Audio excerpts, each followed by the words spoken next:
Ba shakka, kowane irin kasuwanci yana da nasa manufofi daban-daban.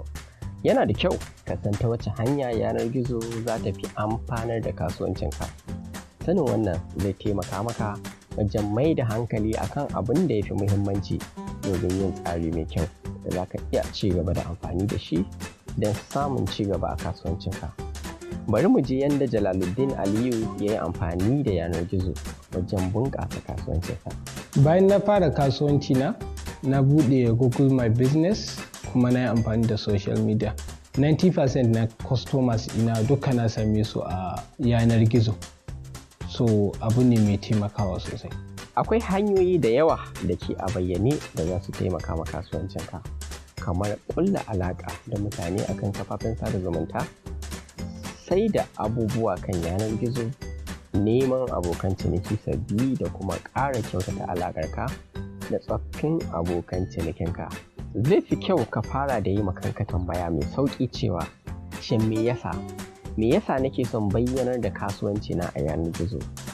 Mu ɗauka kana da shagon aski ne, babban burinka zai iya kasancewa ka samu waɗanda za ka yi wa aski da yawa, ƙarin masu son aski na musamman wato VIP, ƙarin masu siyan mayukan gashi da dai sauransu. Amma kamun duka waɗannan mutane su iya shigowa shagonka, dole sai sun san da kai. Wannan abu mai sauƙi ne da yanar gizo za ta iya taimaka maka da shi. Don haka bari mu fara da wannan, ma'ana bayyanar da kanka a yanar gizo. Abu mafi sauƙi shine saka kasuwancinka a kundin kasuwanci na Google My Business. Wannan zai sa a duk lokacin da mutane suke neman mai aski a injinan bincike ko kuma taswirar Google, ma'ana search engine da Google Map, kasuwancinka zai bayyana zuwa gare su. Daga nan za ka iya fara gina sashenka na yanar gizo don samar wa mutane muhimman bayanai game da kasuwancinka, wanda zai iya kasancewa lokacin buɗewarka, adireshinka, kuɗin da kake caji da kuma ire-iren ayyukan da kake yi, ko kuma ma hotuna da bidiyo na shagonka da ka iya jan hankalin abokin ciniki zuwa ga shagon naka. Za ka iya saita kafofinka na sada zumunta kamar Facebook da Twitter domin saka irin aikin da kake yi ko kuma irin kasuwancin da kake yi, da bayar da garaɓasa domin ƙulla alaƙa mai ƙarfi tsakaninka da abokan cinikinka. Daga lokacin da ka fara cimma burinka, mutane da yawa za su ci gaba da saninka. Kaɗan da taimakon Allah sai ka ga abokanka na yanar gizo suna zama abokan cinikinka. Nan gaba kaɗan sashenka na yanar gizo zai buƙaci ƙarin fasali kamar sanya inda ake iya tsara haɗuwa da kai, inda mutane za su iya faɗin albarkacin bakinsu a kanka ko a kan kasuwancinka.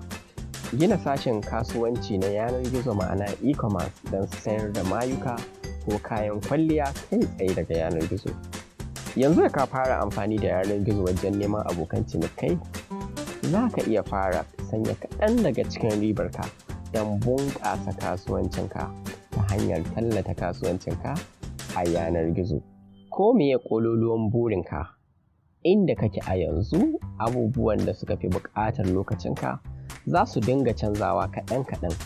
Domin tabbatar da cewa baka kauce matsari ba, dole sai ka dinga auna ci gabanka daga lokaci zuwa lokaci. Wannan shi ake kira da bincike mai zurfi ma'ana analytics, wanda zai taimaka maka wajen gane salonka na kasuwanci da yake aiki da kuma wanda baya yi, da kuma abin da ya kamata ka yi a kai. Karka damu, za mu faɗaɗa bayani sosai daga baya, amma a yanar gizo akwai hanyoyi da yawa da za ka iya auna ci gaban da kake samu a kasuwancinka. Bara na ɗan yi bita. Kamun ka faɗa a yanar gizo akwai buƙatar ka yi tunani ainihin burin da kake son cimma, sai ka yi tsari mai kyau lura da abin da ya fi muhimmanci a kasuwancinka. A darussanmu na gaba, za mu taimaka maka wajen yin tsari mai kyau da farkon abin da ya kamata ka yi don bayyana a yanar gizo.